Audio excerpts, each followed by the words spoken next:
সপ্তম শ্রেণীর প্রিয় শিক্ষার্থীরা, কেমন আছো? সবাই আশা করি অনেক ভালো আছো। তোমাদের বার্ষিক পরীক্ষার জন্য জীবন ও জীবিকা যে নমুনা প্রশ্নটি দেওয়া আছে, এটি হচ্ছে আজকে আমরা নৈমিত্তিক যে সমাধান সেটি দেখব। ক বিভাগ। তো বহু নির্বাচনী আছে 15টি, আর এক কথা আছে 10টি। এই 25টি প্রশ্নের সমাধান দেখব। 25টি দিতে পারলে তুমি 25 নাম্বার পাবা, ঠিক আছে, বার্ষিক পরীক্ষায়। তো প্রথমে দেখো, 1 নাম্বার যে প্রশ্নটি আমাদের কি করা হয়েছে সেটি হচ্ছে যে লেনদেনের যৌতিক আচরণ কোনটি, তাই না? তো যৌতিক আচরণ কোনটি? খ নাম্বার। উত্তরটি কি আমাদের হবে? খ নাম্বার। প্রয়োজনের অতিরিক্ত জিনিস না কেনা। আচ্ছা, কোনটি পরিকল্পনায় বৈশিষ্ট্য নয়? উত্তরটি কি আমাদের? অনমনীয়তা। উত্তরটি কি হচ্ছে আমাদের? অনমনীয়তা। আচ্ছা, যোগাযোগ দক্ষতা হলো কি? সঠিকভাবে তথ্য আদান প্রদান করতে পারা, ঠিক আছে, এটা। 4 নাম্বার দেখো, নিচের কোনটি পরিকল্পনার বৈশিষ্ট্য?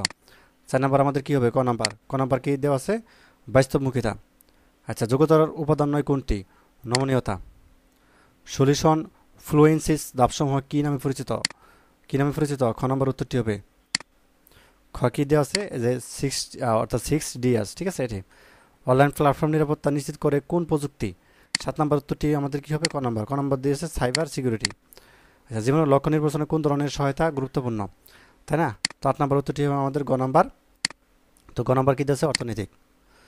আইওটি প্রযুক্তি ব্যবহার নিচের কোনটি প্রয়োজন? ইন্টারনেট। লক্ষ্যে পৌঁছানোর জন্য মূল চাবিকাঠি কোনটি? নিষ্ঠা, একাগ্রতা, পরিশ্রম। ক নম্বর উত্তর এই যেটা। সামাজিক পরিচর্যা কোনটি? সামাজিক পরিচর্যা কোনটি? আমাদের গ নম্বর। তো গ নম্বর কী দেওয়া আছে? গ নম্বর হচ্ছে খোলা মাঠে বেড়াতে নিয়ে যাওয়া। কেউ সমস্যায় পড়লে আমাদের কি করা উচিত? সবার বিপদে এগিয়ে যাওয়া। জীবনের লক্ষ্য নির্বাচন নিম্নে কোন বিষয়টি গুরুত্বপূর্ণ প্রভাব ফেলেছে? পারিবারিক সামর্থ্য, মূল্যবোধ, দৃষ্টিভঙ্গি। 14 নম্বর দেখো, কোনটি লেনদেন নয়, তাই না? কোনটি হচ্ছে লেনদেন নয়? ক নাম্বার। ক নাম্বার কী দেওয়া আছে? তোমার বন্ধু একটি কলম উপহার দিল, এটা কিন্তু লেনদেন নয়। আইওটি এর পূর্ণরূপ কি? আইওটি এর পূর্ণরূপ হচ্ছে ইন্টারনেট অফ থিংস, ঠিক আছে, আইওটি। তারপর দেখো, এক কথায় আমাদের উত্তর দেখতে হবে যে 10টি। থার্মোমিটার ব্যবহৃত তরল, আমি একটু বড় করে দিচ্ছি। থার্মোমিটার ব্যবহৃত তরল পদার্থের নাম কি? তো তরল পদার্থের নাম কি আমরা একটু দেখি। পারদ, ঠিক আছে। উত্তরটি কী হবে আমাদের? 16 নম্বর, পারদ হবে।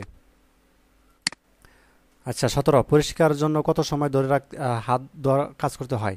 এটা হচ্ছে তোমাদের 20 সেকেন্ড। আচ্ছা, কত সালে জাতীয় প্রবীণ নীতিমালা অনুমোদন করা হয়? এটা 2013 সালে। 2013 সালে। দীর্ঘমেয়াদী পরিকল্পনা সাধারণত কত বছরের জন্য করা হয়? 5 বছরের অধিক। 5 বছরের অধিক। 20 নাম্বার, কোন যোগাযোগ ভুল বোঝাবুঝি অবকাশ থাকে না? এটা হচ্ছে কার্যকর, ঠিক আছে। তো তারপর দেখো 21 নাম্বার, কেয়ার গিভিং এর কাজ ক্ষেত্র কয়টি? 3টি। 22, নৈতিক লেনদেন করলে কি লাভ? গ্রহণযোগ্যতা অথবা সুনাম বৃদ্ধি, ঠিক আছে। কেয়ার গিভিং কোন ধরনের কাজ? 23 নাম্বার। 23 নাম্বার হচ্ছে সেবামূলক। কৃত্রিম বুদ্ধিমত্তা প্রযুক্তি কিসের মাধ্যমে কাজ করে? এটা হচ্ছে কম্পিউটার প্রোগ্রাম। কোন প্রযুক্তি ব্যবহার করলে বিশাল পরিধি অগোছালো তথ্যকে সাজানো যায়? এটা হচ্ছে বিগ ডাটা, ঠিক আছে।